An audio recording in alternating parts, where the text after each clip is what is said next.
I'm Dan Ashe. I'm the president and CEO at the Association of Zoos and Aquariums. I'm Katey Leban. I'm the conservation coordinator here at AZA. Hello, I'm John Rossi. I'm a touring drummer with a passion for animal conservation. When I'm on the road, I spend as much time as possible visiting zoos, aquariums, and conservation organizations. Now, I want to share those places with you. I'll be talking to keepers, vets, conservationists, anyone who can help me in my mission of connecting my people to animals through their people. Join me on my Rossifari. Hi, hello, how are you? Welcome to a very special episode of the Rossifari podcast. Y'all, if you've been listening for a while, you know that this podcast is not just dedicated to zoos and aquariums, but is in fact dedicated to accredited zoos and aquariums. And when it comes to the gold standard of accreditation, we are talking about the Association of Zoos and Aquariums, also known as the AZA. And the AZA obviously does a lot of stuff, from the amazing conferences that we cover every year to the accreditation that I mentioned, but also it runs SAFE programs, which stands for Saving Animals From Extinction. And if you've been listening, you know that I am one of the people who is involved in the steering committee of Safe Red Panda. And I am the co-leader of the public relations committee. And I'm very proud of the work that we have been doing so far and very excited about the work that's going to come. And actually, just since we recorded this episode, I've also started volunteering for the Safe Tree Kangaroo program, and I'm just so excited to be involved with these programs. It's just awesome. Conservation work is the best, and SAFE programs take a really unique approach to that conservation work because they are done through AZA facilities, so they are bringing in the expertise of zookeepers and aquarists and vets and all of the amazing people that we talk to in the zoo world all the time on this podcast, and bringing that passion and that knowledge and that excitement to in-field conservation work. And that is awesome. And SAFE programs have been around for 10 years now, and the 50th SAFE program was just announced. So I was really excited when the AZA reached out to me and asked if Rossifari would be interested in helping to celebrate those milestones by doing an interview on the podcast about SAFE programs. And I responded and said, heck no. Let's not do one episode, let's do two. So this week, you are going to hear from Dan Ashe and Katey Leban, and this is obviously the president and CEO of the AZA, as well as the person who runs the SAFE programs for the AZA. So this is the big picture. You're going to hear all about how this got started and the goals and what's next and all kinds of good stuff. Then next week, I actually will be bringing you an interview with a couple of people involved in SAFE programs, so you can hear about some of the work that's being done at a smaller individual program level. There is a lot of fun, a lot of laughter, a lot of cool stuff that I got to learn. And I think these next two episodes are going to inspire you to want to be even more involved in conservation than you are already, regardless of how involved you are already. So, I think it's time to get to it real quick. Reminder, make sure you hit subscribe so you don't miss any of my interview episodes or any of my Friday Zoo News episodes. Make sure you're following on the socials at Rossifari and at Rossifari Pod on the TikTok machine. And don't forget that you can support the podcast for as little as $3 a month by going to patreon.com/Rossifari. So with all of that business out of the way, let's get to my interview with Dan and Katey, and let's celebrate SAFE programs, y'all.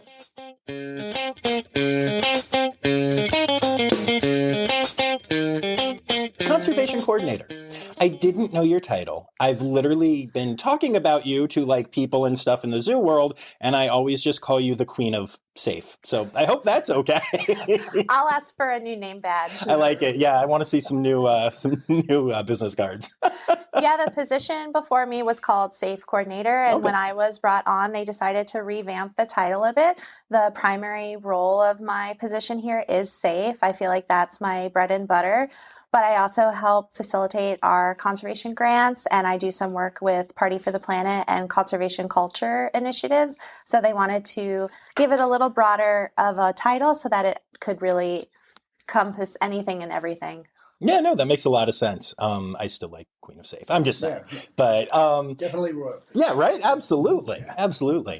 And so we're here today very specifically to celebrate a milestone that SAFE has reached, and we can talk about that. But I want to get into like the history of SAFE a little bit, because I have kind of a unique perspective of it, which is, being this kind of outside presence in this world.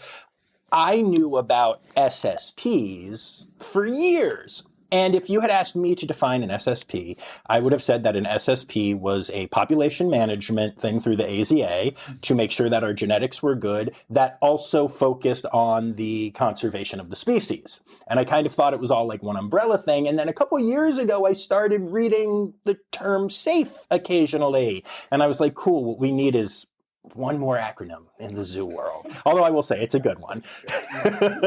But, and I found myself honestly confused about what it was kind of as things were launching.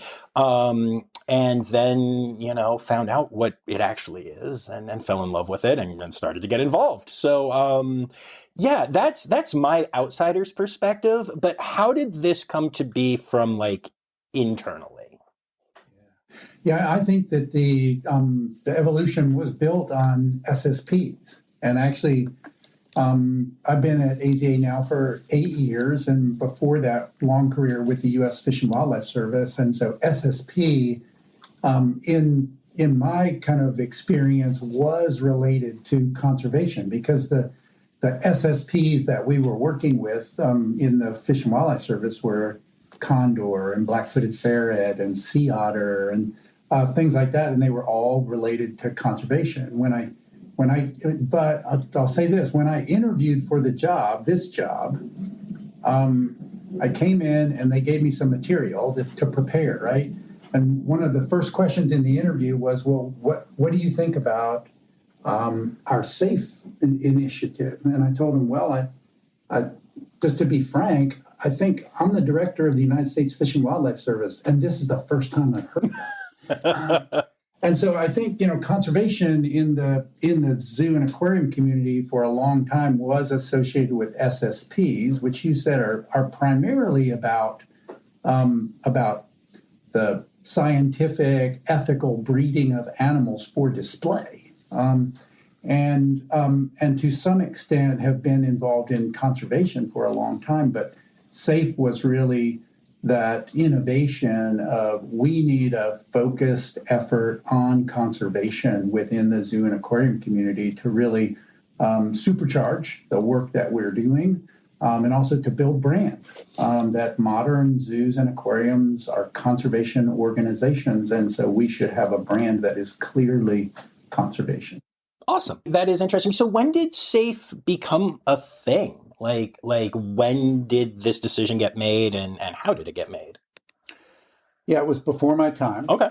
So I think around 2015, a group of leaders within the community got together and made the decision that they should create a specific brand, conservation brand for the zoo and aquarium community. And it went through a couple of very fast evolutions. I think in those first couple of years, when I came to AZA in 2017, the initial direction to me as CEO was we need to kind of reinvent SAFE. And so we really took a look at it, made it much more of a member-focused, member-driven program. So recognizing that the conservation work it gets done by our members.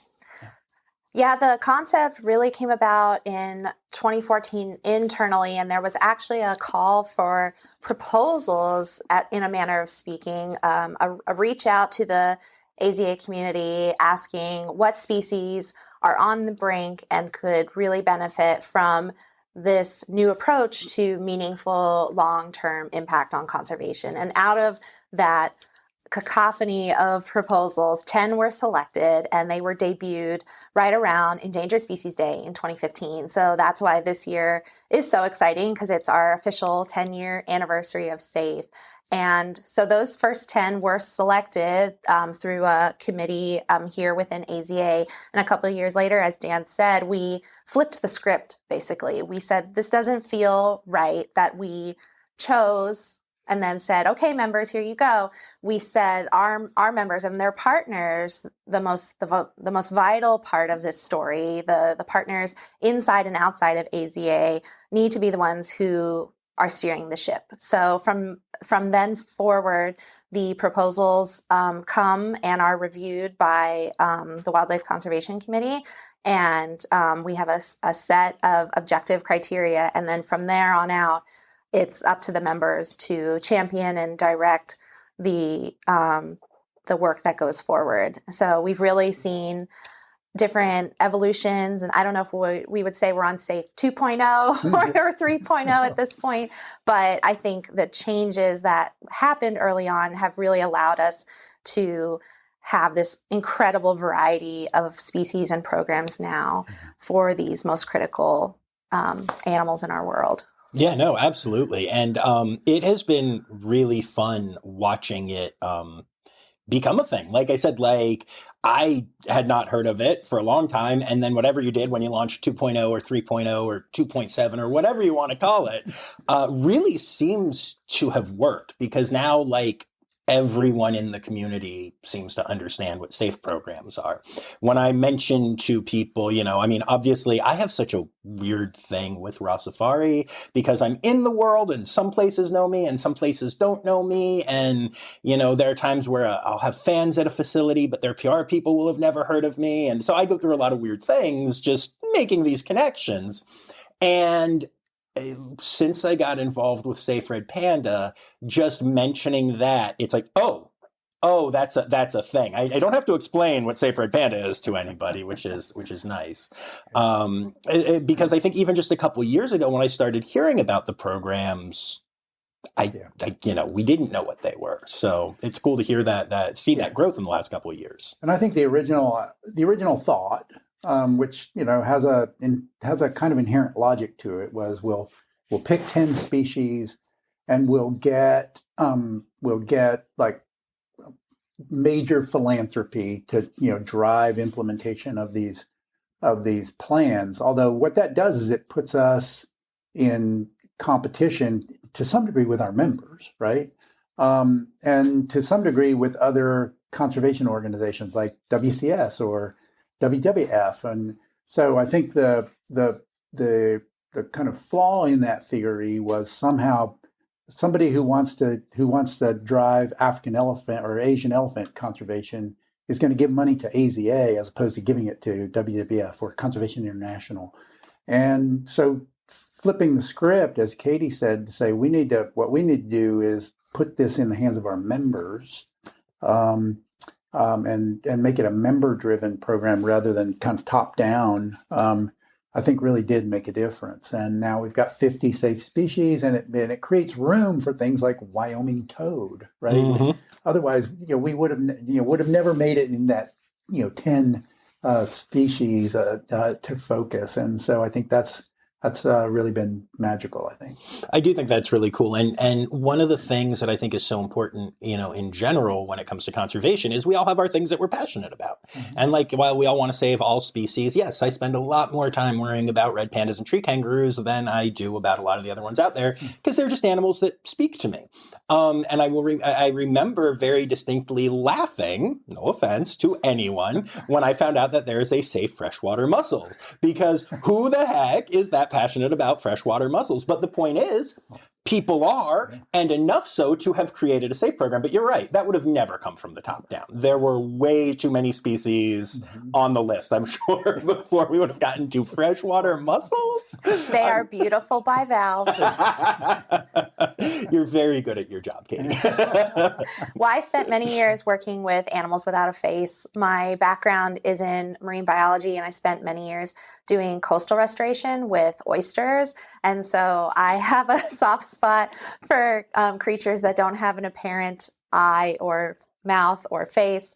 And, when we talk about animals being the livers of the river or being the guardians of the forest, whatever shtick you want to attach to them, I think what SAFE shows is they're all valuable, and we value them all equally because now they're all a part of this widespread network. Absolutely. Now, I'm curious. So, with 50 programs, which, by the way, congratulations, incredible, right? And we're very much celebrating that with this episode and our follow-up episode, which is going to be fun too.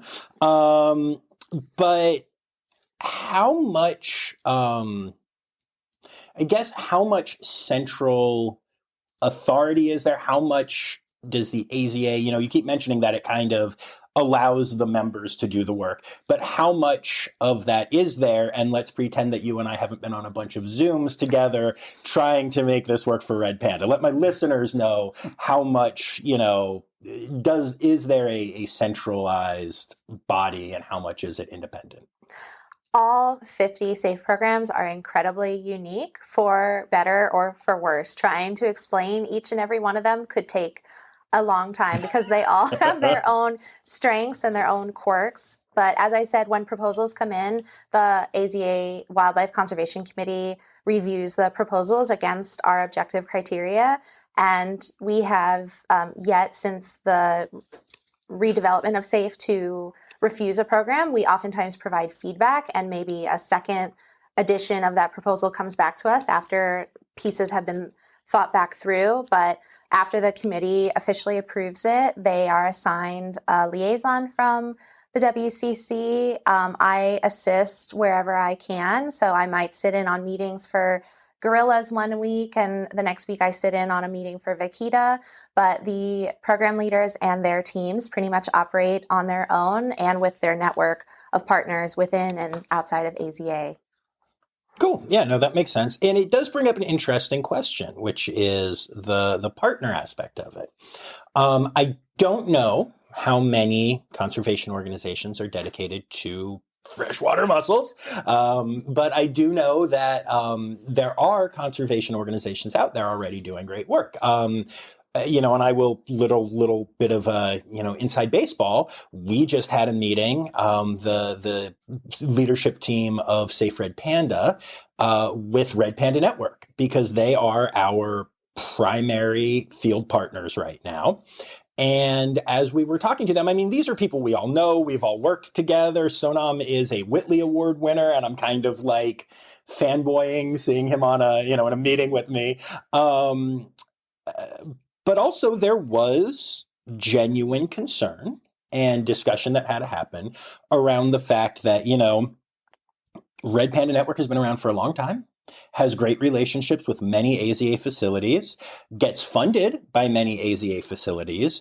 And what are we doing to make sure that we're not pulling away from that and not just becoming either pulling away from Red Panda Network or just becoming Red Panda Network Junior, which we don't want to do either. And fortunately, I know that we've put a lot of thought into that and we're able to have a really great discussion about it. But, for people listening, again, just what is that idea when you come into, starting a program where there's maybe already conservation work being done? I'm interested in what Katey thinks as well, but I would say from my experience in conservation, obviously staying power and longevity and commitment over time are just hugely important ingredients to success. But a lot of times we get root bound, right? And so I think that's really the importance of diversity in partnership, because we need to do more conservation at scale. right? So we need more people, more organizations working to save these animals from extinction. And sometimes all of us are subject to the same, well, this is what we've always done. This is the way we've always done it. It's working, why would we change? So I think that's where bringing new partners into an endeavor, people who maybe think a little bit differently, will challenge assumptions that we make. I think that adds strength, right? As we say, diversity brings strength. And so I think that's where building these safe programs, bringing more people to the table, is bringing more resource, but it's also bringing more perspective, which enriches the process. Dan said it perfectly. I always like to tell folks, because we do get a lot of those concerns or those worries that facilities will have to put these longstanding partnerships to the side in order to accommodate being a part of SAFE. And that's not at all how I want people to feel, or I certainly don't want to cause any alarm or stress for the people involved. And so I always like to tell folks that the work that you've been doing for however many years with your partner or your partners, that's good work. But think about, instead of you partnering with an organization, just a one-to-one partnership, what about when we're talking about having 10 facilities partner or 20 facilities partner, or in some of our SAFE programs, they're so large now that we're talking about over 100 facilities and organizations who are partnering on the common goal. And that's where we really start to talk about, we're looking for that meaningful long-term impact.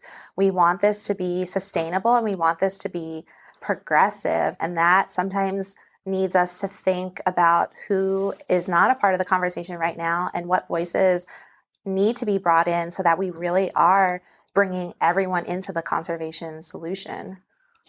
And sometimes then it generates an unexpected benefit, right? I remember a couple of years ago, we were here and we were talking about the fact that we have African vulture safe and African lion safe and cheetah safe, and they all work across the same landscapes. But then now all of a sudden they're starting to talk together because, we're all safe programs and we're dealing with the same things like persecution, and poisoning. And so again, that creates synergy that, wasn't necessarily anticipated, right? But it happens organically. Yeah, that's awesome. That is very cool. I think there's one other thing that you're both missing that I'm going to throw out there as well, which is I think that the expertise of the keepers and that we have at the facilities, when you're trying to do in situ conservation work, you're with these animals, constantly, right? You're in the range area and stuff, but you're not feeding them grapes. You're not, figuring out their diet. You're not looking for slight problems in their medical history that maybe could be something that also you would see out in its natural habitat. And so I think that bringing in that expertise that the AZA and AZA facilities has is hugely important, because I talk to keepers every week on this podcast, and the way they know these animals is very intimate, both the species and the individuals. And I've spoken to a ton of people doing work out in the field for different conservation organizations as well. And the way they know these animals is very intimate, but in a different way.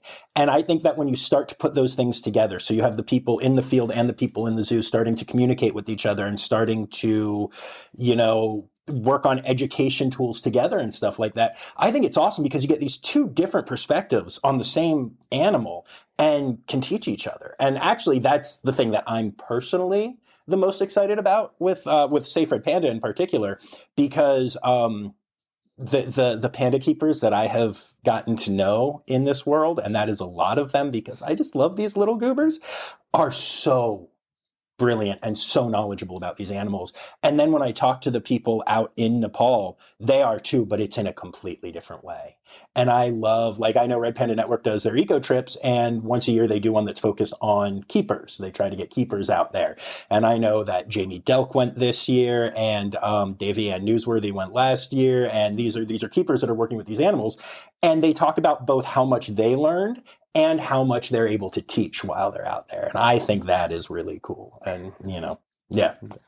Keepers are definitely the storytellers. I often remember how excited I was as an educator to be able to stand in front of the jaguar habitat and talk to the guests about jaguar I saw when I did some study abroad in Peru, and how the animals that they're seeing in front of them, they really they walk and swim and prowl the same way that I saw them in a national park.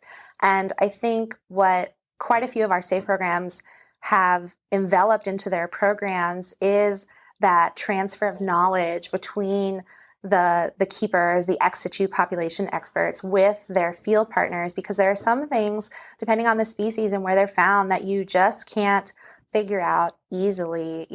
We're able to use animals in our care to help reconfigure camera traps. So instead of taking pictures of rocks, they're taking pictures of the small elusive rodent that they're trying to hunt down for research. Or instead of taking different aspects of diets that we use for other species, they're able to do nutritional research to best mimic what is in their native ranges. And then our breeding programs can then, for some, be able to be used for active reintroduction. And I think the story of keepers within conservation, thankfully, is getting more attention, because keepers really they're not only the front lines of our facilities, but they're some of the game changers within conservation, because they are in these animals' lives every day. Mm-hmm. Yeah, they know them so thoroughly. It never ceases to amaze me. Yeah, and increasingly, because keepers are managing small populations, right? And increasingly, unfortunately, what we're managing in nature are small populations, right? And so I think as we move forward into the future, that those two, that notion of in situ and ex situ, it's already starting to blur, right? And it's going to blur further, because we're managing increasingly smaller and smaller populations in nature. And I think about something like polar bear and the work that's being done in AZA accredited zoos and aquariums on polar bear research, right? The polar bears are incredibly difficult to study in nature. They're solitary. They range over, hundreds, thousands of miles. They're expensive to study, but keepers at San Diego Zoo or Oregon Zoo, places like that, can do research on polar bears, and they can use their husbandry skills to get them to do things like walk on a treadmill or swim, voluntarily as part of enrichment, and we can learn about the physiology of polar bears.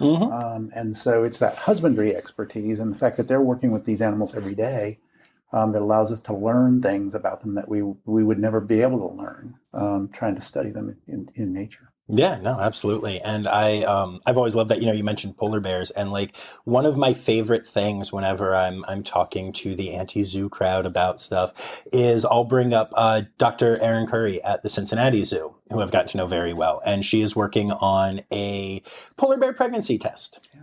And I would like to point out that the Cincinnati Zoo does not have polar bears anymore, but they are committed to her research through Crew, and she works, like, that's her job, and she works on it, and then she goes to other AZA facilities to work on that. And the more that we could understand about reproduction of polar bears matters as that population is dropping so much, and it's so cool because that's not even a zoo that has the bears anymore, and they're still doing the thing and still dedicated to it, which I think is amazing. It's really cool. And I want to put out there too, John, that we tend to use the word keepers, but I often want to remind folks that this also applies to the aquarists and to the educators, and really to anyone within a organization, because conservation is about everyone who has the passion and the ability to take part in protecting these species. So the keepers, no doubt about it, are essential, but so are all the other people within the facility. Absolutely. That's actually something I struggle with on the pod a lot, and I mention this from episodes from time to time, is even just saying zoos and aquariums like 30 times in an episode is a lot. So I shorten it to zoos a lot. I'll say keepers, but I'm really talking about all of the people, including people you might not think about, PR people. I will tell you, from having walked around zoos a lot, the number of groundskeeping professionals, whatever they're called at that facility, that can tell you every detail about the animals there that they know and love the most, and can say like, oh, I noticed that, I was walking by this habitat today and I noticed that someone was feeling a little friskier than usual. I think it might be mating time soon. And I'm like, you cut plants, you cut the grass. That's amazing. And the number of those people that as I talk to, I find out do try to be involved in conservation or in promoting their facilities and stuff. It's truly everyone. So I'm glad you brought that up. But yeah, that's something I genuinely struggle with a lot. I will start a 1-minute zoo news story and I will be like, well, I need to name 12 different types of people and 3 different types. Okay, but you know what? All of the keepers at this zoo are doing this. Yeah, well, Katey's point is really a great point, because we tend to say keeper or aquarist in the aquatic context, but there are vet techs and vets and nutritionists and maintenance staff and people behind them that are supporting the care of those animals, right? So it takes a village. Absolutely. So 50 SAFE programs. Can you name them all in alphabetical order? No, I'm kidding. I'm totally kidding. I'll have to go get the whiteboard from my office. How many more? What's the plan? What's next? I know we just hit this milestone, but I'm always looking forward. We are always looking forward here too at AZA. I feel like I am perpetually like a kid in a candy store, waiting to see what new proposal drops into my inbox. We want to be open to the opportunity for more species, but as we look at the next 10-year measures of success for SAFE, we're really thinking about not so much putting a number per se as the next target, but really looking at our members, the percentage of our members involved in conservation and the percentage of our members engaged in SAFE. Because if we have some real powerhouses in the community, but we still have some who maybe don't feel like they're welcome to take part in this, or they don't see how it is a part of their portfolio, or they're not on the bandwagon yet, then that's where I think for me, the next challenge is I want everyone to feel welcome. And it's not if we hit 60 programs or 70 programs, it's that whatever program you decide to champion and to support, I want everyone to feel like they can. Well, then let's talk about what it takes to get involved in a SAFE program, like at a facility level.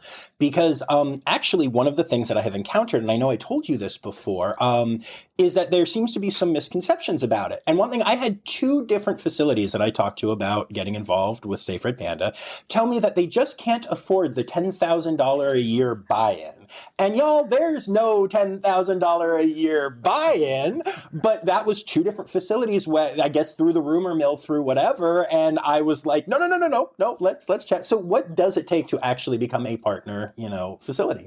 So this is where there's a little bit of homework needed on behalf of the facility, just because we need the SAFE programs and us at AZA and others within conservation just need to understand what it is your facility is interested in, what passions have you supported in the past, what is it that your employees want to take part in, and then on our website at aza.org, we have a whole slew of the SAFE programs, quick blurbs about them, who the leaders are, and really by reaching out to those programs, you can figure out what opportunities there are, because as I said, each and every single one of those 50 is incredibly unique. So I can't say to one zoo that, well, for this, for SAFE in general, you have to do X, Y, and Z. I would say to this zoo, okay, so if you're interested in taking part in the orangutan SAFE program, then I need you to contact this person who's the leader, and they're going to tell you what requirements they expect of their partners.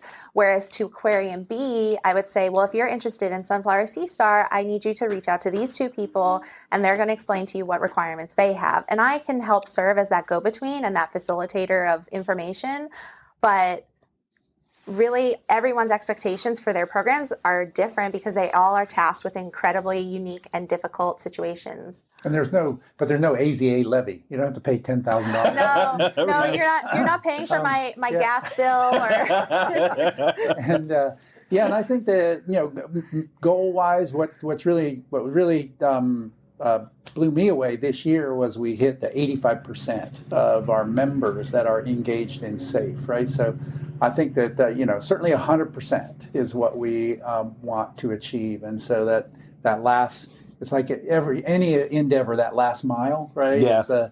Is the hardest one, and so we're going to continue to work on that because we want 100% of our members to be engaged, and because that was actually part of the idea behind SAFE, is to kind of democratize conservation, right? So if I'm a facility, I'm not Bronx Zoo, I'm not San Diego, I'm not Shedd Aquarium, but SAFE gives you a way to kind of an entry point for conservation, right? I don't have to be Bronx, I don't have to be WCS, I don't to really engage in a meaningful conservation effort. So we want 100% of our members, and then we'll think about where else from here, like 30 more by 30 or 50 more by 50, I don't know, something like that. Smoke starts coming off Katey's head. No, I was going to say job security. But I think what's nice too is I always reinforce to folks, because there is a statement in our Safe Species Program Handbook that has a recommendation of $1,500 per year in direct and or in-kind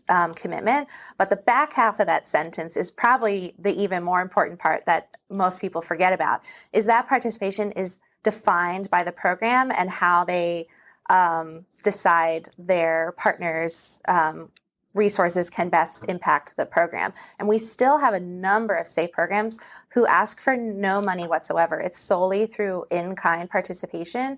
Can you explain that phrase? Because I'd actually never heard that before this. Now, I am not in a corporate world. I'm clearly in the minority there. There's not a lot of in-kind in music. But can you explain what that means? Yeah, so in-kind to me, I don't have a dictionary in front of me, but to me, in-kind has always meant what you can give of yourself, of your knowledge, of your heart.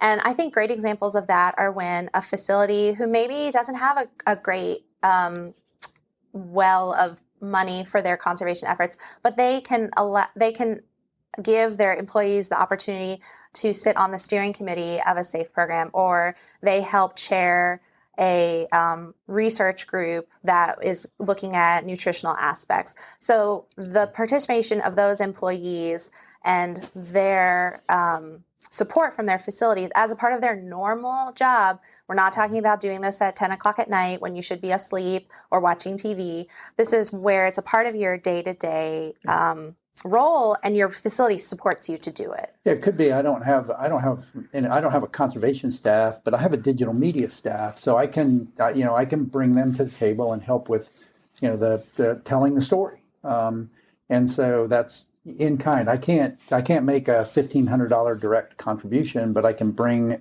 people to the table that are worth $1,500 or more. Right. So, perfect. Yeah, that's a great, yeah.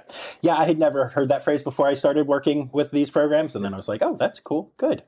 So just want to make sure everyone listening understands that, because it does. Money can be a barrier to entry. Like, we all know that. We're all learning that more and more right now, and I think it's really cool that you can just give of yourself, like you said. Such a great way to put it. Give of yourself, and that's what these programs need, And obviously, by pulling from the AZA community, you are pulling from some very passionate people who already are giving of themselves in a lot of ways. So that's very cool.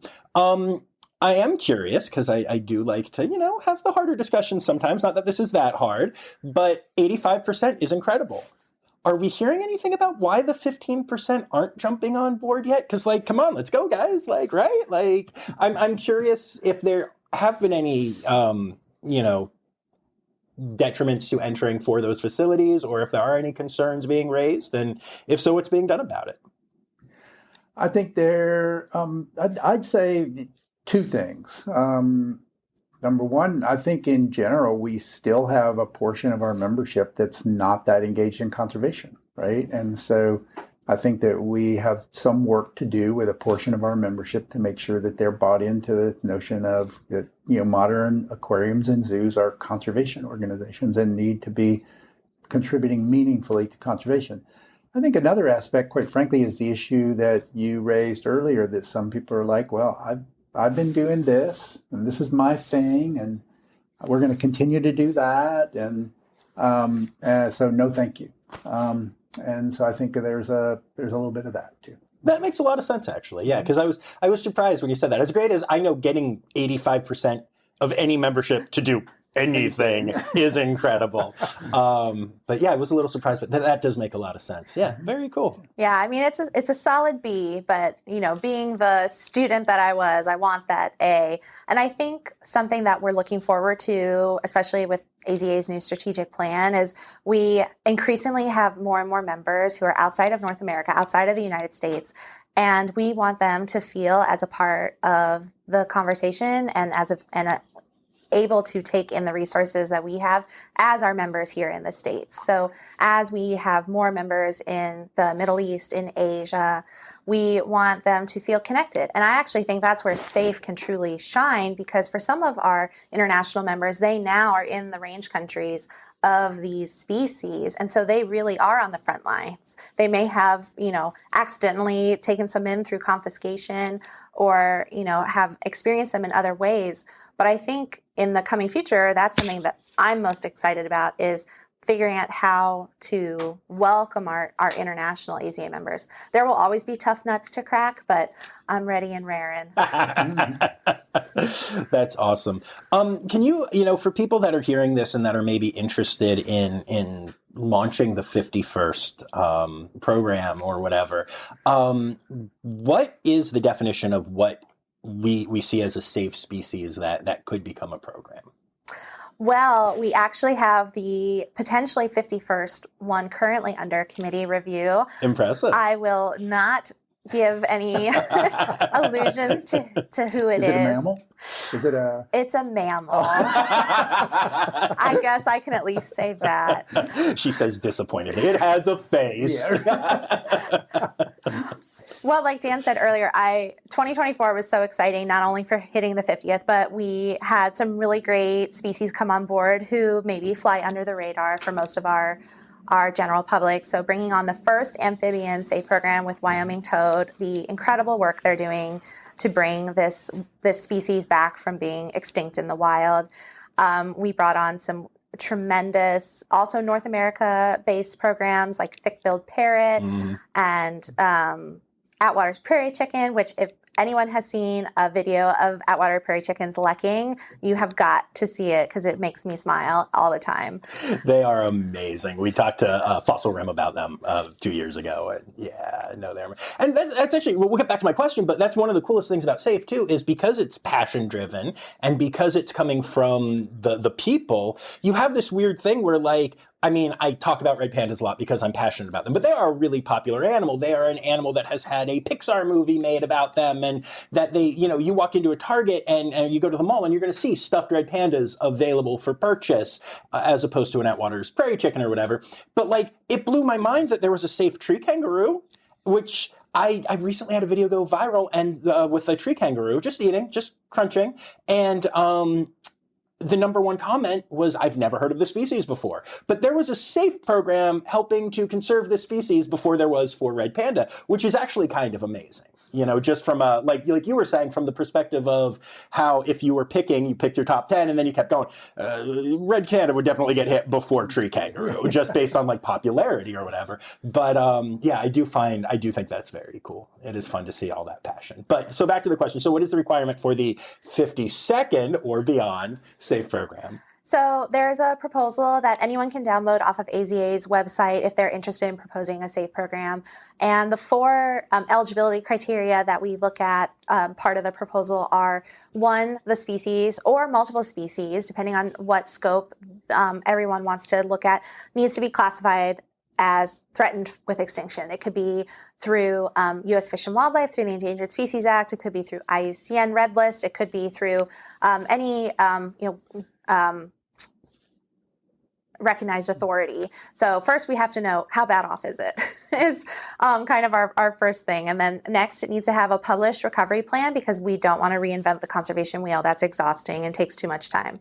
So it needs to have a recovery plan from a government entity or from an NGO, something out there that says this is what has been decided or already done for this species. Next, we look at a diverse group of stakeholders. We want to make sure that the people proposing the program have done their due diligence in looking at what voices need to be had at this table for us to succeed. And this is from AZA and non-AZA. And then the fourth, from the AZA perspective, we want to see at least 2 of our members with a minimum history of 2 years with the conservation of this species. You can certainly have other AZA organizations a part of it who have not had that 2-year experience. And there's pieces in the proposal that explain why they want to get on board with this proposed program and what resources and expertise they're going to bring to the table. Okay, very good. That's very specific. I like that. No, that's important. I think it is important because it does show that there is thought going into what species are chosen, and means that my binturong loving peeps are going to have some work to do when they get that program going eventually. And it's saving animals from extinction, right? So we want to focus on animals that are really in danger of extinction. So that's the government, recognized authority designation. And so we want to be working on those things that really need our help. You think that's slightly more important to save those animals than, say, safe white-tailed deer? That's fair. That's fair. For people here in the DMV area, they may feel differently about that. But I will say that we are also open to the flora side of things. So it doesn't have to only be animals that we save. And if anyone out there has a plant or fungi that they are passionate about, please feel free to let us know. Gross. No, I'm kidding. I just do the animal stuff on this podcast. You really just like things without faces. That's what I've That's how freshwater mussels have equal standing to African lions. It works. Awesome. Is there anything else that either of you would like to say about SAFE programs in general? I'd just say, we obviously, the direction that things are going in the world, we need more and more and more help. And so that's zoo and aquarium community, that's conservation and environment community, it's government, it's regular people, right? And I think in some respects, especially people that need to be aware about how our day-to-day activities are affecting nature and what we can do about it. And that's why, in my view, zoos and aquariums are so important.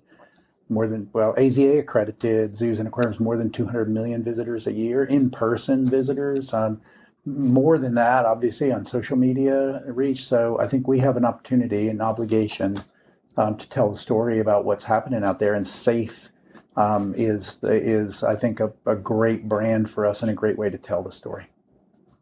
Absolutely. Katey, you have the look like you don't want to follow that up.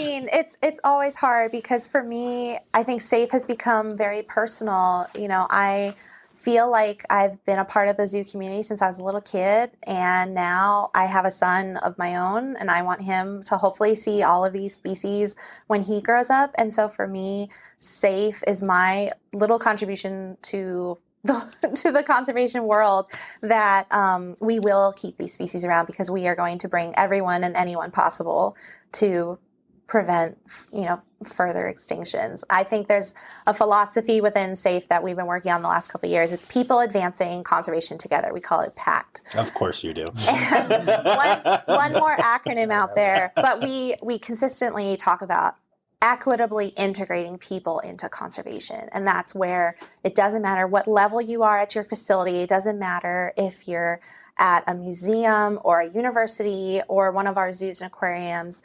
Everyone has a place in conservation, and anyone is able to take part. I think that's a really important message because, I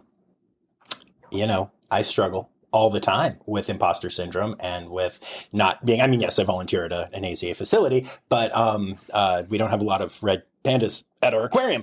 They don't swim very well. So I did struggle with that a lot early on. And when Nikki Boyd first talked to me about joining up with, say, red panda, I was like, I want to, but why do you want me to?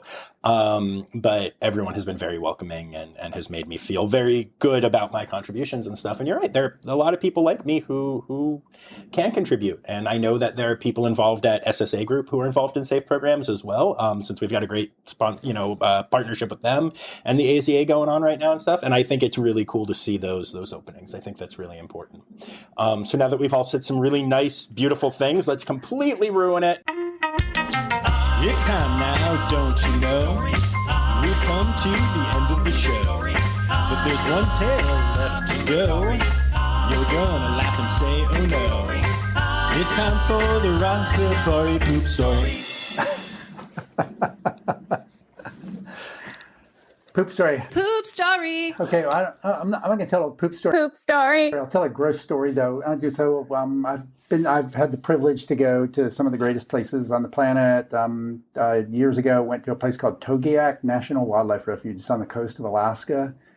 Millions of seabirds, caribou on the beach. And when I got there the evening before we were going to go out, and the biologist told me, oh, a big walrus, dead walrus washed up on the beach yesterday. We can go in the morning, we can go see it. So we get up early in the morning, we trudge out. This beach, we start to crest this little dune where the beach is, and the biologist said, "No, stop!" And so, get down. I mean, get down. And it's like there's a bear there, and I'm like, it's a grizzly bear. And so we poke our head up over, and I said, I don't see a bear. And she goes, "Oh, it's inside the carcass." Oh. And so we stand up, and she makes some noise, and all of a sudden this bear pops up, and it's just got this disgusting goo, hanging all over it. And it was obviously very, very happy. But really, I told her, just ruined my entire impression of a grizzly bear, unfortunately. That is amazing.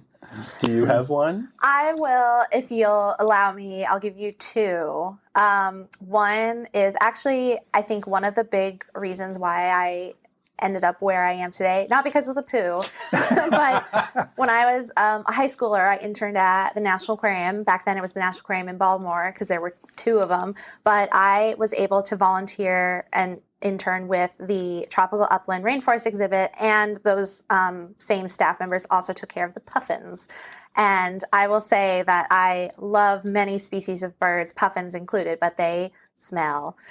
And there were many times coming off of my intern shift where I was starting to, get into my car or eat lunch, and then I'd look down and be like, is that a fish scale or a feather or something else? And eventually I had to change my clothes before I got home because my parents said I just stunk to high heaven. But the other one I will very quickly share is I spent many years living in Florida on the East Coast in Brevard County, and we had in 2016, we had this horrendous fish kill, which was caused by our local estuary having an overabundance of nutrients, and it caused algae bloom, and the algae sucked out of the oxygen, everything died.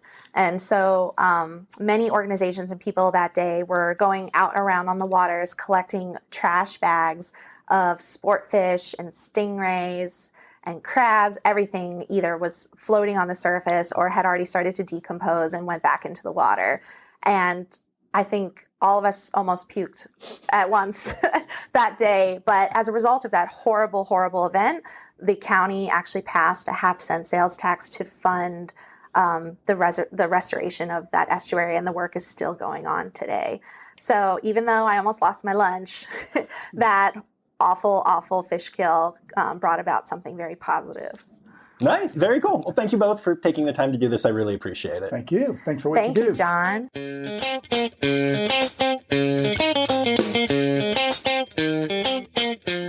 All right. Well, there you have it, folks. And like I said, we'll be back next week with a different look at SAFE programs, which I'm really excited about.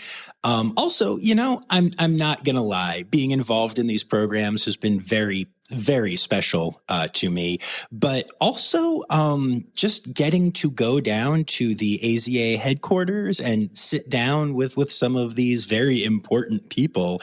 It's pretty cool. I know I've been doing this for a while now, and I know that most of you that listen probably think I'm a goober when I say this, but it really feels good to realize how much this community has accepted Rossifari and to get people like this on the podcast. I'm not going to lie. When I first started the podcast, I came up with the list of some people that I thought maybe one day, if I'm real lucky, I'll get to have them on. And they were people like Dan Ashe. And here he was. And Steve Martin, who has been on and who I know supports what we do here. And Steve Irwin. And yeah, then I caught up on recent news. Hey, we can't get them all. But no, seriously, though, it's been very cool to get to have some of these people on and share their stories. And that also gives me the confidence that what we're doing here has an impact. And I like it. I like it a lot. So thank you, Dan. Thank you, Katey. And thank you all for listening. Of course, I also have to say thank you to my Red Panda level patrons. And that includes Dr. Laura Schenk, Dr. Stephen Williamson, Barbara Bennett, Jenny Owens, Kevin Williams, just here for the stickers, and Melissa Reed, who just recently upped to a Red Panda level patronage. So thank you, Melissa. I super appreciate you. And I appreciate everyone else, of course. So I hope y'all enjoyed this one. And we'll see you back here on Friday for Zoo News. But before we do, I need to tell you one more thing, which is to not forget that the word credits backwards is Steiderk. The Rossifari podcast is produced, hosted, and engineered by John Rossi. Editing and fact-checking by John and Dr. Zoe Rossi. Our theme song is Sevens by Nathan Burke, performed by Nathan and John. Interrupting John theme and additional voices by Taylor Isaac Gray. You can reach John directly on Instagram and Facebook at Rossifari or by email at rossifaripod@gmail.com. Rossifari is part of the Daydreamer Media Network. Now, stop listening to me and go visit a zoo.